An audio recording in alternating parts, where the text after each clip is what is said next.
ఏదైతే నందన్ నోబులేష్ కమిషనర్ గారికి దీనిలో పూర్తి అవగాహన ఉంది, మరి కొత్త కాదు. ఇక్కడ ఉన్న అధికారుల్లో ఒక టౌన్ డిఎస్పీ గారు తప్ప, దీక్ష గారు తప్ప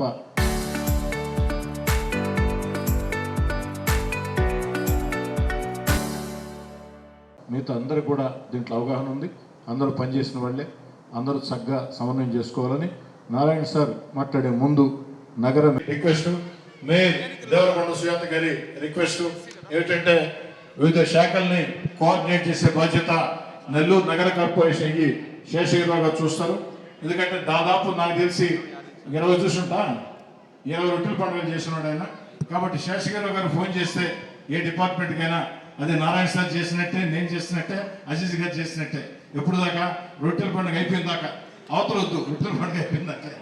వారు కూడా రిటైర్డ్ అవుతున్నారు. కాబట్టి లాస్ట్ ఫంక్షన్ ఇది.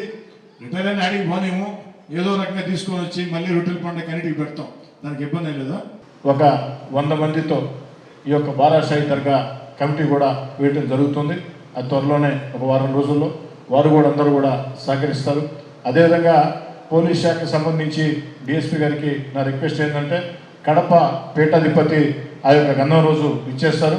వారికి ఏదైతే అధికారిక లాంఛనాలతో మన జిల్లా బార్డర్ నుంచి బారాషాహి దర్గా దాకా, మళ్ళీ దర్గా దగ్గర నుంచి జిల్లా దాటిన దాకా పూర్తి అధికార లాంఛనాలతో ఇవ్వటం మన సాంప్రదాయం. అనేక సంవత్సరాలుగా ఇది వస్తుంది. దాన్ని కూడా కొంచెం కాస్త మన ఈద్గా కమిటీ నాయకులు అజీజ్ గారు అందరూ కోఆర్డినేట్ చేసుకుంటారు. కాబట్టి దానికి కూడా సహకరించి వారిని గౌరవంగా తీసుకొని వచ్చి గౌరవం పంపించే బాధ్యత కూడా పోలీస్ శాఖ అని చెప్పని ప్రధానంగా తెలియజేస్తున్నా. ఇంకేమైనా డిపార్ట్మెంట్స్ ఏమైనా ఉన్నాయమ్మా? ఇరిగేషన్ అయిపోయింది, ఎలక్ట్రిసిటీ అయిపోయింది, కార్పొరేషన్ అయిపోయింది, పోలీస్ అయిపోయింది. ఇంకేమైనా డిపార్ట్మెంట్స్ ఏమైనా ఇంపార్టెంట్ ఏంటంటే ఫిషరీస్ అయిపోయింది, గజేతగాళ్ళు, డిఎంఎండ్హెచ్ఓ మెడికల్ అండ్ హెల్త్ అయిపోయింది, టూరిజం వచ్చినా అమ్మా? ఏ అమర్ ఏం చేస్తున్నావు స్పెషల్ ఈసారి? బోట్లు ఏం చెప్తున్నావా? 3 బోట్లా? బాగా తిప్పాలి బోట్లు, ఓకేనా?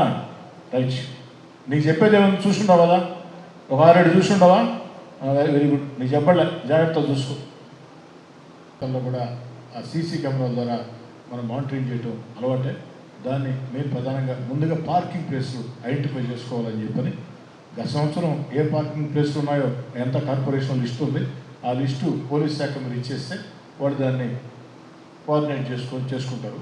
రెండు నాకు తెలిసి ఆ టైంలో పెళ్ళిళ్ళు కూడా ఏమి లేవు నాకు తెలిసినంతవరకు. కాబట్టి వీళ్ళు నన్ను కళ్యాణ మండపాలు వాళ్ళందరినీ కూడా రిక్వెస్ట్ చేసి, అది town planning department, corporation town planning రాలేదా, గౌరవం రాలేదా, వెంటనే తొందరగా కోఆర్డినేట్ చేసుకుంటుంది. మెయిన్ అది పార్కింగ్ పాయింట్స్, మొత్తం పార్కింగ్ పాయింట్స్ పోలీస్ శాఖ చూస్తుంది. వాళ్ళకి మీరు సపోర్ట్ ఉండండి. మీకు సంబంధించి ప్రధానంగా ఏంటంటే కళ్యాణ మండపాలు అయినా మొత్తం బ్లాక్ చేయండి. కంపల్సరీగా అందరూ మండపాలు తీసుకోండి. ఇది స్టేట్ ఫెస్టివల్, ఏర్పాట్లు కూడా అరేంజ్ చేసుకోండి. ఇక విద్యుత్ శాఖ పరంగా ఎస్సీ గారు వచ్చున్నారు. ఎస్సీ గారు, విద్యుత్ శాఖ లాస్ట్ టైం మీకు అవగాహన ఉంది, మీ వాళ్ళకి అందరూ కూడా అవగాహన ఉంది, మీరు ప్రధానంగా కోఆర్డినేట్ చేసుకోండి. కార్పొరేషన్ సంబంధించి ప్రధానంగా రెండోది ఏంటంటే చైతన్య గారు, హెల్త్ ఆఫీసర్ గారు, దినేష్ గారు చాలా ఇంపార్టెంట్. ఈ యొక్క రొట్టెల పండుగ మంచి పేరు రావాలన్నా రాకూడదు అనుకున్నా మీరే కారణం. మీరు బాగానే చేశారు ఈ మధ్యకాలంలో ఉన్నటువంటి ఫంక్షన్లు. మీ మీద నమ్మకం నాకుంది.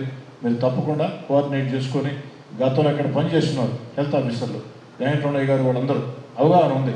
వాళ్ళందరి సలహాలు కూడా తీసుకొని, సూచనలు కూడా తీసుకొని పక్కా శానిటేషన్. సార్ ఏ టైంలో వస్తారో తెలియదు. సార్ వచ్చే టైంలో ఎక్కడన్నా సరే ఏదైనా చెత్తాచెదారం ఉంటే కఠిన చర్యలు తప్పవు. మేము కూడా ఏం చేయలేము, ముందే గుర్తుపెట్టుకోండి. అది ఇంకా దానికి సంబంధించి ఇంకేదైనా డిపార్ట్మెంట్స్, ఫైర్ అన్నా ఇక్కడ షాపులు పెడతారు కదా, ఎవరి పేర్లు, నా పేరు చెప్పినా, నారాయణ సార్ పేరు చెప్పినా, అజీజ్ గారి పేరు చెప్పినా, మేయర్ గారి పేరు చెప్పినా మీరు కేర్ చేయకండి. పక్కాగా ఫైర్ డిపార్ట్మెంట్ ఏ సేఫ్టీ మెజర్మెంట్ తీసుకోండి.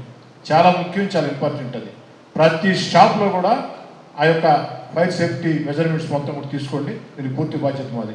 అదేవిధంగా గజేతగాళ్ళు స్పెషలిస్ట్ వచ్చినారండి. మామూలుగా మీరు ప్రత్యేకంగా చెప్పేది ఏముంది, సంవత్సరం చేసి అలవాటు ఉంది, దాని తగ్గట్టు ప్లాన్ చేసుకోండి. 2 ఫైర్ ఇంజన్లు కొన్ని ఇక్కడే పెట్టాలండి. ఫైర్ ఇంజిన్ ఇక్కడే పెట్టాలా, ప్రతి షాప్లో కూడా అది ఐడెంటిఫై చేసుకోండి. ఓకే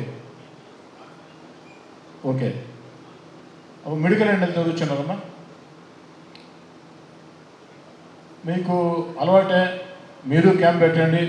అదేవిధంగా కార్పొరేట్ హాస్పిటల్తో మాట్లాడి Apollo, medical, Narayana sir hospital ఎటు ఎన్ని పెడతారు ఇటు వాళ్ళకు కూడా మ్యాక్సిమం చేయండి. అదొకటి. తర్వాత ఇంకేముండా టాయిలెట్స్, ఇరిగేషన్ అది లాస్ట్లో మాట్లాడదాం. ఇకపోతే మొబైల్ టాయిలెట్స్ శేషగిరి గారు ఎవరు చూస్తున్నారు దాన్ని? మనం చూస్తున్నాం. పార్కింగ్ కాడ, ఇక్కడ పార్కింగ్ కాడ మొబైల్ టాయిలెట్స్ మోస్ట్ ఇంపార్టెంట్, దాన్ని జాగ్రత్తగా చూసుకోండి. తర్వాత ఇరిగేషన్ డిపార్ట్మెంట్ ఎస్సీ గారు ఎట్లా దానికి లాస్ట్ టైం మీరు లేరు అనుకుంటా. బాలు నువ్వు ఉన్నావు కదా, నీకు అవగాహన ఉంది కదా, మీ బాలుకి అవగాహన ఉంది.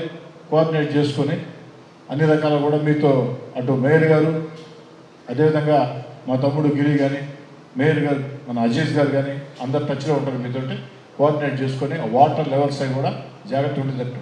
లాస్ట్ దాకా టెన్షన్ పెట్టవకండి. లాస్ట్ దాకా చేస్తున్నాం అని చెప్పి లాస్ట్లో ఆడ పెంచితే ఆడ మునగద్ది, ఈడ దూకద్ది, ఈ యొక్క సమాధానాలు చెప్పకండి. పక్కా ప్లానింగ్తో ఉండండి. మీ ప్లానింగ్ ఏంటన్నది నాకు ఈ నెల 16వ తారీఖు లోపల బ్లూ ప్రింట్ కావాలా. బాలు నీదే బాధ్యత. అబ్బాయిని స్పెషల్ ఆఫీసర్గా పెట్టి చూసుకుంటాడు మొత్తం ఇబ్బంది. ఇంకేమైనా ఉన్నాయమ్మా? ఇంకేమైనా డిపార్ట్మెంట్స్ ఏమన్నా?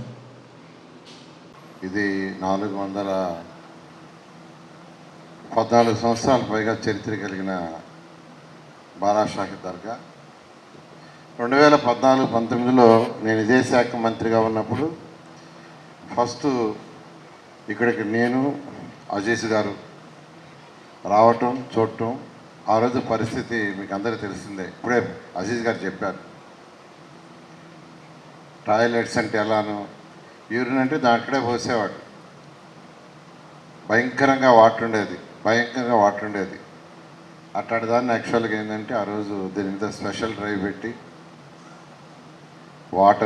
వాటర్ క్లీన్ చేయటం. ఫస్ట్ ఇయర్ అయితే వాటర్ క్లీన్ చేయడానికి ఫస్ట్ ప్రయారిటీ ఇచ్చాం. సెకండ్ ఇయర్కి వచ్చేళ్ళకి కొంత ఘాటు కట్టాం. థర్డ్ ఇయర్కి ఇంకొకరు ఘాటు కట్టాం. ప్యారలల్గా ఇక్కడ ఫస్ట్ ఇయర్ బయట నుంచి టాయిలెట్స్ తెప్పించాం, మొబైల్ టాయిలెట్స్. సెకండ్ ఇయర్కి కొన్ని కట్టాం, థర్డ్ ఇయర్కి కొన్ని ఫేజ్ మేనర్గా 5 సంవత్సరాలు చేసాం. అయితే గత 5 సంవత్సరాలు శ్రీధర్ రెడ్డి గారు కూడా వారి వంతు ప్రభుత్వం దీనికి స్పెషల్ ఫండింగ్ పోయిన లాస్ట్ 5 ఇయర్స్లో వారు మ్యాక్సిమం అనేక సోర్సుల్లో కొంత డెవలప్ చేశారు. మళ్ళీ ఈ ప్రభుత్వం వచ్చిన తర్వాత మళ్ళీ దీనికి కొంత ఫండ్ రాష్ట్ర ప్రభుత్వం యాక్చువల్గా గవర్నర్ ముఖ్యమంత్రి గారు ఒక 5 కోట్లు శాంక్షన్ చేయడం జరిగింది. అదే కాకుండా అటు మున్సిపల్ కార్పొరేషను మన వర్క్ బోర్డ్ చైర్మన్ ఆయన డబ్బులు బాగివచ్చు కానీ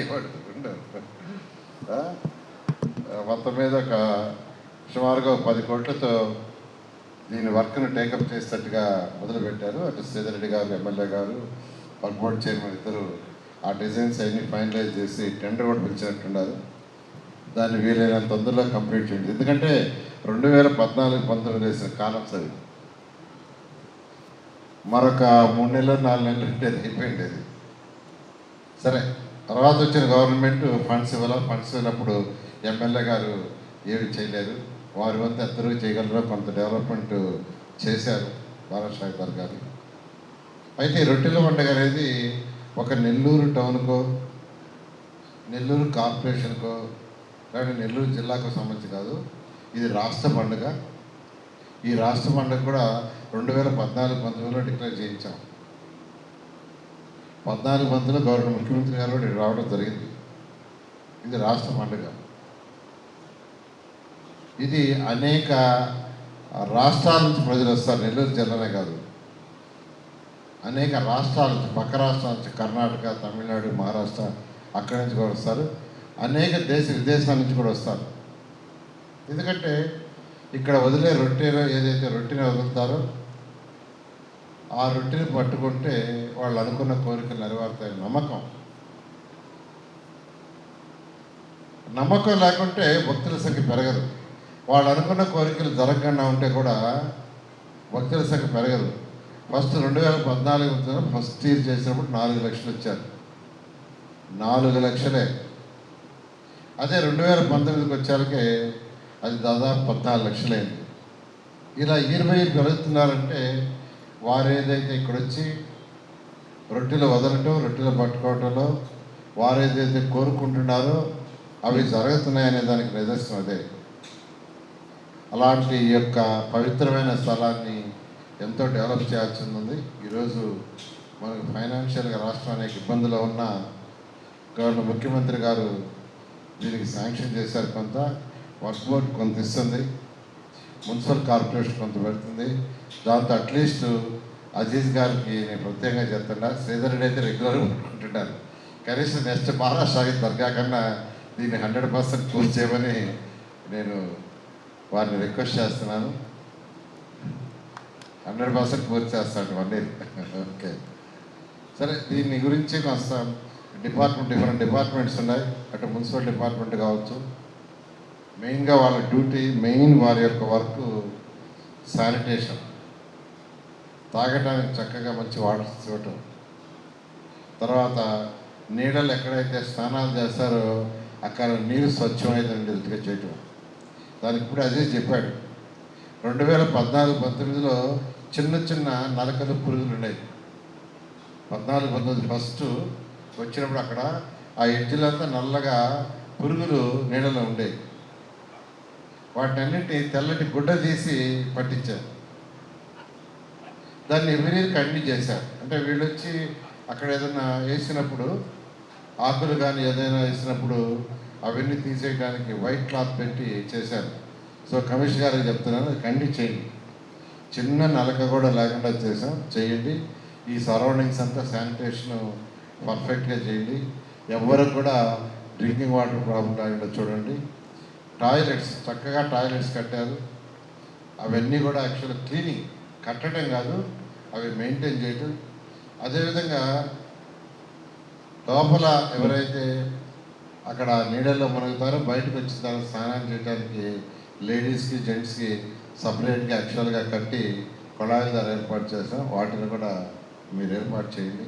ఆ కమిటీ ఎవరైతే ఉన్నారో ఆ కమిటీ, ఎమ్మెల్యే గారు అంటే గట్టిగా పట్టుకుంటారు, ఆయన వదలరు. ఎమ్మెల్యే గారు కావచ్చు, గిరిజన్ రెడ్డి కావచ్చు, వాళ్ళు వదలరు. ఏదేమైనా ఇప్పుడు అజీజ్ అన్నారు, నేను పలానా దగ్గరికి పోతే అక్కడికి వచ్చారు కొందరు, సార్ బారాషాహి దర్గా రొట్టెల పండుగ మేము వస్తున్నాం, చాలా బాగా చేస్తున్నారని చెప్పారని అప్రిషియేట్ చేశారు. అలా వచ్చిన వాళ్ళు సంతృప్తి పడితే నెక్స్ట్ ఇయర్ ఇంకా డబుల్ అవుతుంది. అందువల్ల దీన్ని హై క్వాలిటీగా నీట్గా చేయమని రిక్వెస్ట్ చేస్తున్నాను. ఇప్పుడు డిపార్ట్మెంట్ వైజ్ ఎవరైనా మాట్లాడతామంటే 1 by 1 మాట్లాడండి. బారాషాహి దర్గా రొట్టెల పండుగ ఇక్కడ ఉన్నటువంటి దాదాపు 99% మందికి ఈ రొట్టెల పండుగగా విశిష్టత తెలుసు. కులాలకి, మతాలకి సంబంధం లేకుండా, ఒక నెల్లూరు జిల్లా కాకుండా, ఆంధ్ర రాష్ట్రం కాకుండా, దేశం కాకుండా ఇతర దేశాల నుంచి కూడా ఆ రొట్టెల పండుగకి భక్తులు విచ్చేసి బారాషాహిదుల్ని దర్శించుకొని, అదేవిధంగా ఆ యొక్క స్వర్ణాల చెరువులో కోరుకుని రొట్టె పట్టుకుంటే ఆ కోరికలు తీరుతాయి అన్న ఒక అచంచల విశ్వాసం కోట్లాది మందికి ఉంది. అందుకే ప్రతి సంవత్సరం కూడా లక్షల కొద్ది బారాషాహి దర్గా రొట్టెల పండుగకి విచ్చేస్తారు. ఇది గతంలో చంద్రబాబు నాయుడు గారు సీఎంగా ఉన్నప్పుడు 2014-19లో ఆనాడు మంత్రిగా పొంగూరు నారాయణ గారు, మేయర్గా అబ్దుల్ అజీజ్ గారు ఉన్నప్పుడు అందరూ కలిసి మాట్లాడుకుని దీన్ని రాష్ట్ర పండుగగా కూడా గుర్తించడం జరిగింది. ఆ యొక్క పండుగ ఈ నెల 26, 27, 28, 29, 30 5 రోజుల పాటు సాగుతుంది. కానీ 20వ తారీఖు నుంచే భక్తులు రాక ప్రారంభమవుతుంది. అంటే అధికార యంత్రాంగం మొత్తం కూడా ఏదైతే 20వ తారీఖు కల్లా అన్ని ఏర్పాట్లు ఇక్కడ పూర్తి చేయాలా అన్న ఉద్దేశంతో ఈనాడు గౌరవ మంత్రివర్యులు ఈ బారాషాహి దర్గా అభివృద్ధికి నిరంతర కృషి చేసినటువంటి పొంగూరు నారాయణ గారు చేత తొలి రివ్యూ పెట్టించాలని నారాయణ సార్ని ఆహ్వానించడం జరిగింది. అదేవిధంగా నారాయణ సార్తో పాటు రాష్ట్ర వక్ఫ్ చైర్మన్ అబ్దుల్ అజీజ్ గారు, మేయర్ దేవరకొండ సుజాత గారు, వేదిక నిర్వహించినటువంటి అందరికీ, అటు ముస్లిం మత పెద్దలకి, ఈద్గా కమిటీ సభ్యులకి, డిప్యూటీ మేయర్ రూప్ కుమార్ యాదవ్ గారికి, నగర డిఎస్పీ గారికి, కమిషనర్ గారికి, ఆర్డీఓ గారికి, వర్క్ అధికారులకి, వివిధ శాఖల అధికారులకి అందరికీ పేరు పేరున ధన్యవాదాలు తెలియజేస్తూ ఈరోజు రొట్టెల పండుగ అనేది ఒక నెల్లూరు వరకు, ఆంధ్రప్రదేశ్ వరకు కాదు. నేను ఒక 3 రోజుల ముందు మైసూర్లో ఉన్నాను. ఆ టిప్పు సుల్తాన్ ఆయన సమాధి దగ్గర ఆడపోతే కుప్పలుగా వచ్చేసారు మనుషులు. సార్ మేము రొట్టెల పండుగకి వచ్చేవాళ్ళం. ఐ డోంట్ రికగ్నైజ్ దమ్, నాకు తెలియదు. ఆడ పోగానే సార్ మేము నెల్లూరుకి వచ్చేవాళ్ళమే, రొట్టెల పండుగకి వచ్చేది, మీరందరూ చాలా బాగా చేశారు, ఇంతకుముందు ఇబ్బంది పడేవాళ్ళమే, ఆడపిల్లలు చాలామంది ఇబ్బంది పడేవాళ్ళు, లేడీస్. 2014 ముందు ఎవరికి కానీ బేసిక్ వసతులు ఏం కావాలి? ఎక్కడైనా జర్నీకి పోతున్నా, ఎక్కడైనా మనం వేరే ఊర్లకి వెళ్ళినా ఫస్ట్ చూసేది రెస్ట్ రూమ్. 120 ఆ రోజే ఇంక్లూడింగ్ హ్యాండిక్యాప్డ్ పెద్ద వయసు వాళ్ళ కోసం కానీ టాయిలెట్స్ కట్టించాం. నేనేం చెప్తున్నా అంటే అధికారులు కావచ్చు, రాజకీయ నాయకులు కావచ్చు, ఎవరు కానీ ఇది మన కోసం కడుతున్నాము, మన కుటుంబ సభ్యులుగానే వస్తారు, మన ప్రజల కోసం అనే ఒక భావన సర్వీస్ ఇచ్చే ప్రతి ఒక్కరిలో ఉండాలి. ఇది దైవ కార్యం. ఒకరికి నమ్మకం ఉండొచ్చు, ఇంకొకరికి నమ్మకం లేకుండా ఉండొచ్చు. అయితే వచ్చే వాళ్ళకైతే భక్తులు, లక్షలాది మంది భక్తులకి నమ్మకం అనేది ఉంది.